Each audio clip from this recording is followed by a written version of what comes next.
السلام عليكم سوري صاحبيال مالك سoo ka joogtiin dunida daafiyada magacaygu waa Axmed Faarax halkaan nagala socotiin waa himilamidii barashin soo kale meel school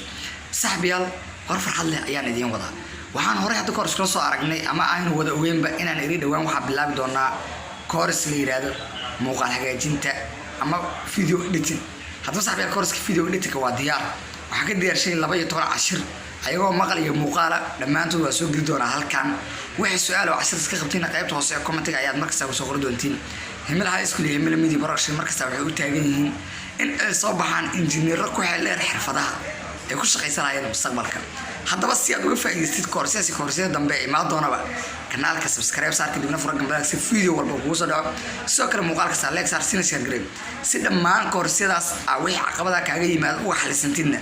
qaybta hoose comment-ga way su'aalo qabsan inuu la soo wadaag waxaan kaaga mahadcelinayaa daawashada quruxda maantaniya inta gaar doona course bilowgiisa isma